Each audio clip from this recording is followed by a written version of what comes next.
There's a truth Canada has lived with for decades, but no one wants to say it out loud. The country holds the third largest proven oil reserves in the entire world, behind only Venezuela and Saudi Arabia. It's a colossal geological asset, the kind of thing superpowers are willing to start wars over. But for decades, nearly all of that wealth has flowed in only one direction. And that direction is named the United States. Not 60%, not 80%, but 96% of Canada's total crude oil exports, according to 2024 data, had only one destination. One customer, one market, one bidder. The first question anyone has to ask when hearing this number is, why? Why would a country so rich in resources agree to sell its entire product to just one buyer? And if Canada really had other options, what stopped them all those years? The answer isn't in policy. It's not in diplomacy. It's on the map. Look at Canada's geography. Alberta, the province where most of the country's oil sands reserves are concentrated, is landlocked. To the east are vast prairies connecting to industrial provinces, but there are no deep water ports large enough to accommodate supertankers. To the north is the frozen Arctic. To the south is the US border, where a pipeline system was built decades ago, connecting directly to refineries in the American Midwest. And to the west are the Rocky Mountains, a massive natural wall separating Alberta from the Pacific coast. This is the geographical trap Canada fell into. Not because anyone designed it, but because mountains don't move, and oil flows where pipelines are built. The result? Alberta's crude oil consistently sells for $20 to $30 less per barrel than the international market price. Not because of poor quality, but because the seller has no other choice. When there's only one buyer, that buyer sets the price. Every year, tens of billions of dollars evaporate from Canada's budget, not because the world market doesn't need its oil, but because there's no way to get that oil to the world. And here is the greatest irony. Canada, one of the most resource-rich nations on Earth, has become an energy hostage to the very neighbour it sells its oil to. But then, things started to change. The Trans Mountain Expansion Project, or TMX, wasn't a new idea. The idea of building a pipeline across the Rockies to get Alberta oil to the Pacific coast had been around for a long time. But every time it was proposed, it was met with opposition from environmental groups, from Indigenous communities along the route, and from the provincial government of British Columbia. The Canadian federal government finally bought the project in 2018 to ensure it would be built, because no private company was willing to take on that political risk anymore. The costs escalated year after year. The initial estimate was about 7.4 billion Canadian dollars. The final figure reached nearly 34 billion, almost 5 times the original estimate. In the financial press, TMX became a textbook example of a disastrously over-budget infrastructure project. Many analysts bluntly concluded that this was money invested in a pipeline with no real customers. But those skeptics overlooked a variable that no one could have priced in beforehand: geopolitics. In January of 2025, the Trump administration imposed a 10% tariff on energy imports from Canada. For Alberta's oil producers, this wasn't just an added fee, it was a signal. A signal that the American market, which Canada had depended on entirely for decades, might not be unconditionally safe anymore.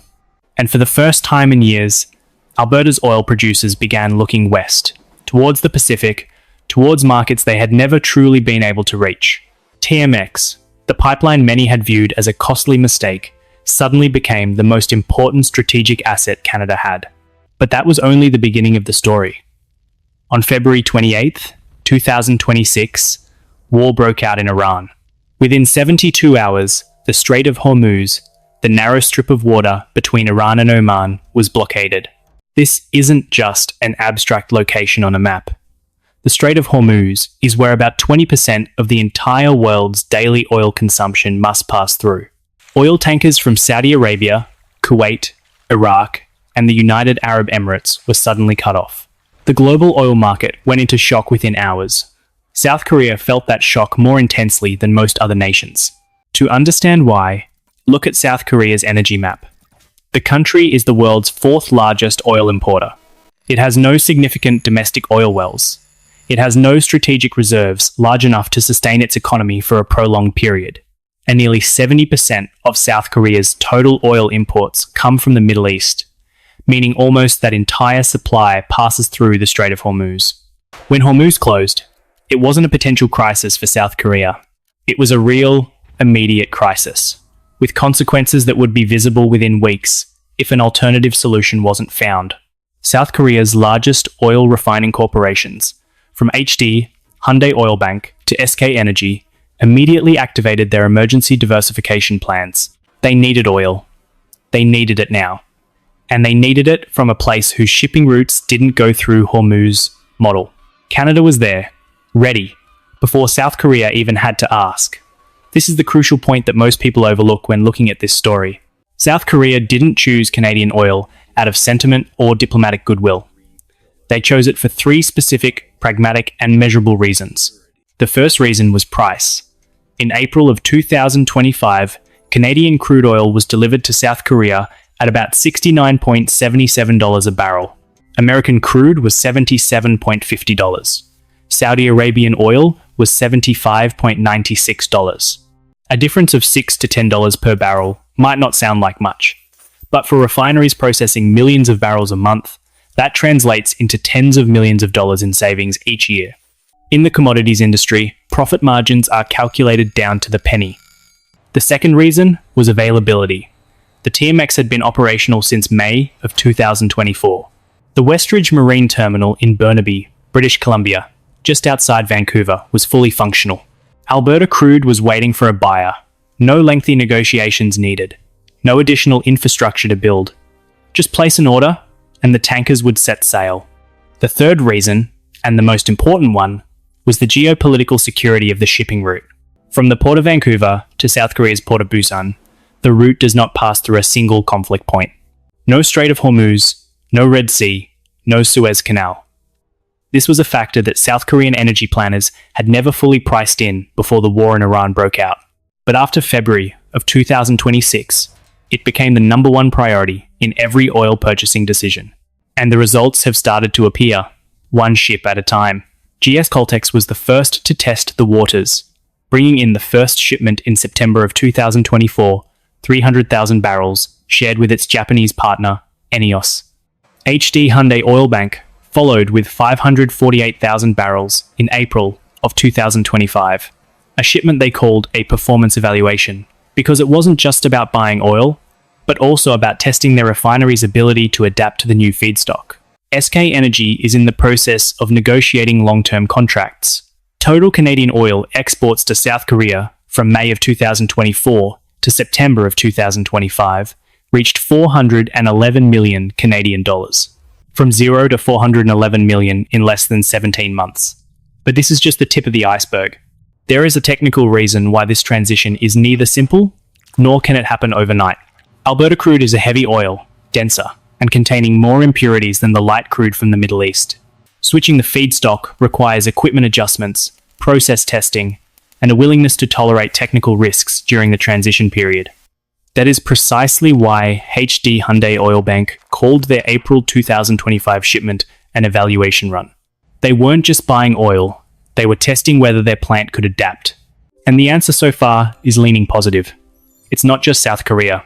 In the first year of the TMX's operation, Canadian oil exports to markets outside the United States increased by nearly 60%, reaching a record of about 183,000 barrels per day.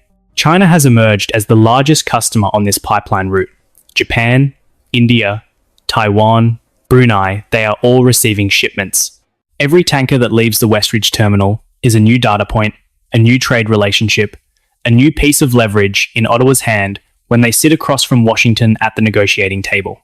This is where we need to piece it all together to see the real picture. Canada was an energy hostage to the US, not because Canada was weak, not because of flawed policies, and not due to a lack of resources. Canada was a hostage to its geography. The Rocky Mountains prevented Alberta oil from reaching the Pacific, and a decades-old pipeline system was completely optimized for one direction south toward the US. The TMX doesn't change geography. The Rockies are still there. But it creates a path through that wall. A path that, before May of 2024, existed only on paper.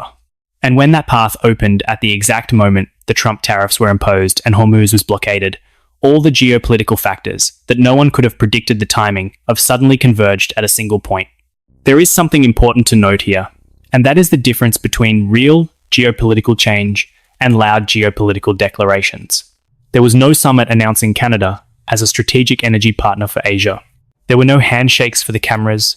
No treaties were signed. The change came from an engineer at a refinery in South Korea deciding to test crude oil from a new source. It came from a procurement manager in Seoul approving a trial contract.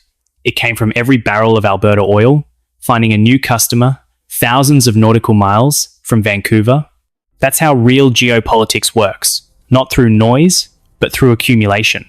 Norway did the same thing with its North Sea oil and gas, building export infrastructure and turning underground resources into real geopolitical power. Australia did it with liquefied natural gas, diversifying its customers across Asia and becoming one of the most important strategic energy suppliers in the region. Canada is on a similar path, slower and more difficult, because the wall of the Rockies is not small, but it is clearly on that path. But the real question we need to ask is not what has happened, but what will happen next. Because what is unfolding in Vancouver, Seoul, and the boardrooms of Asian refining corporations is not just a story about oil. This is a story about how geography, when connected by the right infrastructure, can completely rewrite the power dynamics between nations. A Canada with 96% of its oil exports dependent on a single customer is a nation with no leverage. A Canada with a pipeline to the Pacific, in the context of a blockaded Hormuz and imposed US tariffs, is a nation that Asia needs. Those are two completely different countries, even though their territory has not changed at all. And here is the unanswered question. Does the TMX have enough capacity to become truly strategic infrastructure for an Asia that is gradually weaning itself off its dependence on the Middle East? Aframax-class oil tankers, with a capacity of about 550,000 barrels per trip, are still much smaller than the VLCC supertankers that Asian markets commonly use. The Port of Vancouver still has limits on ship size. Will those bottlenecks be resolved? And if they are resolved, what will happen to America's role in the global energy equation when its northern neighbour is no longer completely dependent on them? Those questions remain unanswered. But every tanker that leaves Vancouver for Busan or Shanghai is writing another line of that answer, whether we're paying attention or not.